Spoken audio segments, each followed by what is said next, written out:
थांब. असून आई समोर कशी आली नाही कळत नाही.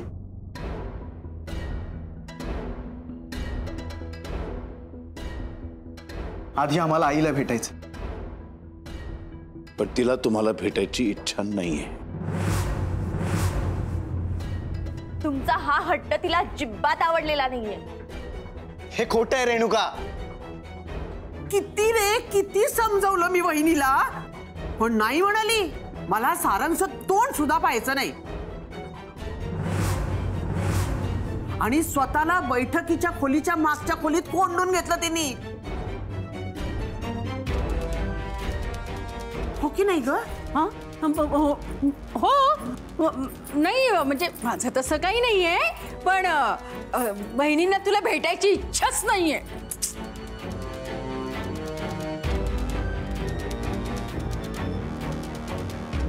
ठीक आहे, आता हेच मला आईच्या तोंडून ऐकायचं.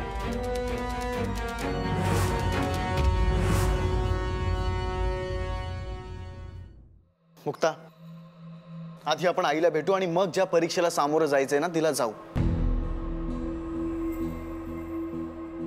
ती आपली वाट पाहत असेल. वय मला पण त्यांना भेटायची लय इच्छा आहे. मला एकदा भेटू द्या. तुम्हाला सांगितलेलं कळत नाही? तिला भेटायची इच्छा नाहीये ते. ठीक आहे मुक्ता,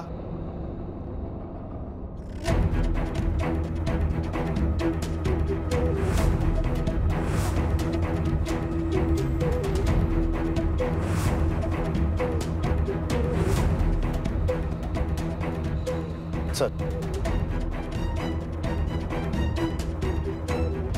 सारंग, सारंग, सारंग, सारंग, सारंग, सारंग थांब.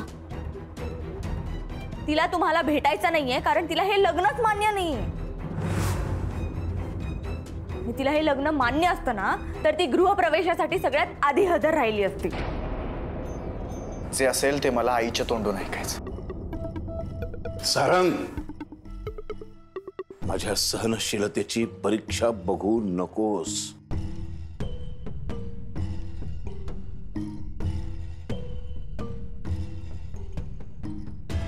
सारंग, सारंग, सारंग, थांब. आई, आई, आई दार उघड. आई,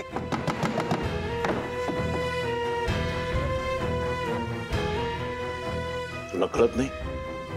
तिला तुझं तोंडही पाहायचं नाहीये. पण मला हे कळतंय की दादा तुम्ही माझ्याशी खोटं बोलताय.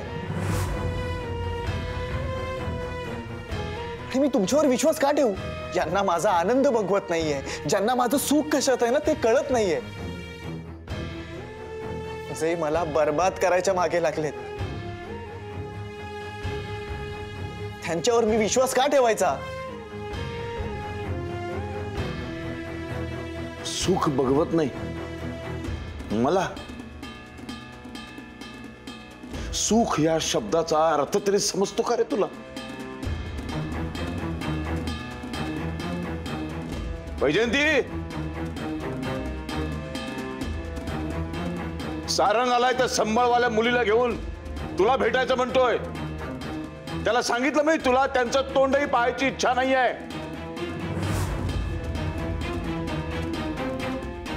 पण त्याचा माझ्यावर विश्वास नाहीये. तुझ्याच तोंडून ऐकायचे त्याला. सांग त्याला.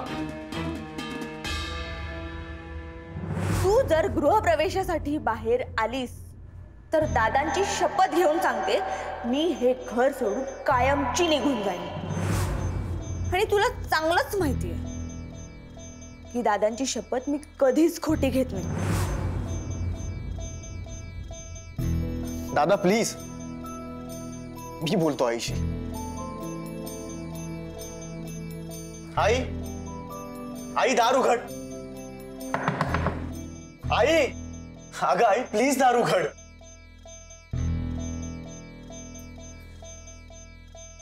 मोठी आई, मी आलीये. एकदा दार उघडा.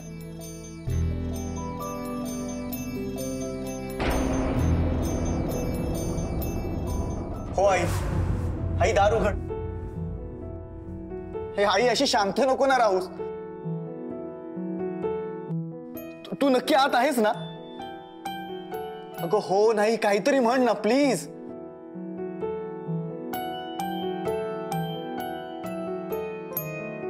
आई हे प्लीज आई.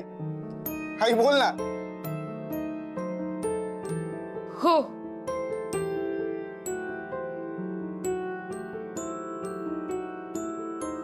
आई तू फक्त आतच नाहीयेस तर तू दरवाजा जवळ उभी आहेस. तुझ्या आवाजावरून कळतंय मला.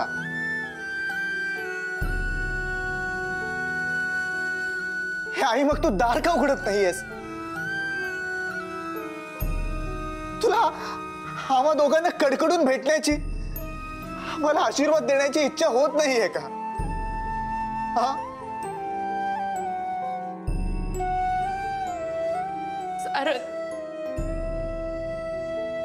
मला माहितीये आई, मला माहितीये तुझी इच्छा आहे. कुणाच्या तरी दबावामुळे तू करत नाहीयेस.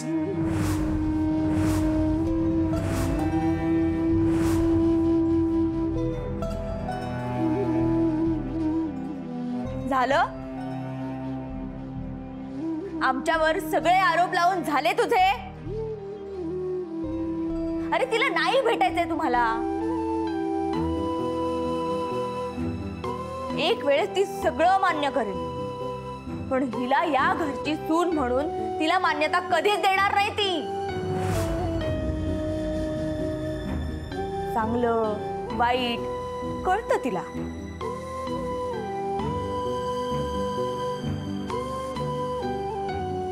अरे वा रेणुका, तू आज चक्क आईची बाजू घेतेयस. खोटं सिद्ध करण्यासाठी का होईना, पण तुझ्या तोंडून आईबद्दल 2 चांगले शब्द ऐकून खूप छान वाटलं मला. ए आई, ऐकलंस ना? अगं रेणुका तुझी बाजू घेतेय.